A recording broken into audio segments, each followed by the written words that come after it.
Actually क्या होता है कि जब हम लोग एक lightly doped PN junction diode के अंदर रिवर्स वोल्टेज अप्लाई करते हैं और huge amount of voltage apply करते हैं, तो वहाँ पर अच्छी खासी इलेक्ट्रिक फील्ड जो होती है वो अप्लाई हो जाती है।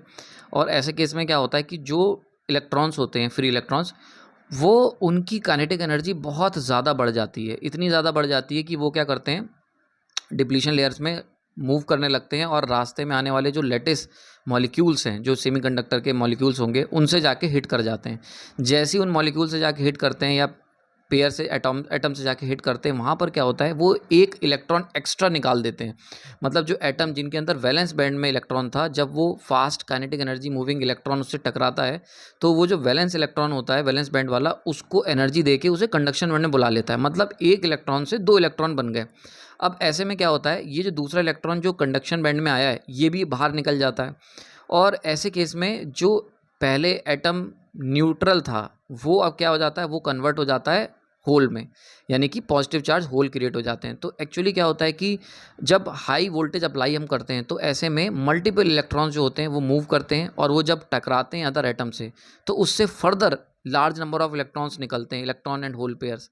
और ऐसा प्रोसेस चलता रहता है। तो it is just like a chain reaction, जैसे न्यूक्लियर रिएक्टर में होता है, वैसी एक चेन रिएक्शन स्टार्ट होती है कि एक इलेक्ट्रॉन बहुत तेज़ी से गया, टकराया, वहाँ से दो इलेक्ट्रॉन निकले, एक होल बना, फिर आगे बढ़ा, वो मल्टी दो और एटम से टकराया, वो दो होल्स एक्स्ट्रा बने, प्लस चार हो गए, दो के चार इलेक्ट्रॉन बने, इस तरीके से मल्टीप्लाई होता रहता है।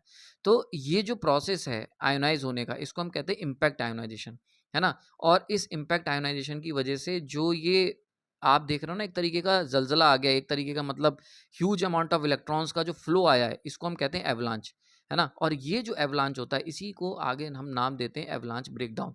क्योंकि इस कंडीशन में क्या होता है, इतने ज़्यादा इलेक्ट्रॉन्स जब होते हैं, तो वो क्या करते हैं, सारे बॉन्ड तोड़ते चले जाते हैं, और जो पीएन जंक्शन रिवर्स बायस में डायोड जो तुमने लिया है, जो कंडक्ट नहीं करना चाहिए था, उसमें रिवर्स वोल्टेज अप्लाई होने पर भी एक huge amount of current flow करती है, because of this avalanche breakdown, avalanche of electrons.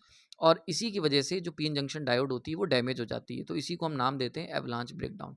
इसको मैंने बहुत डिटेल में लेक्चर में बनाया है, आप जाके देखना, विजुअली आपको समझ में आ जाएगा।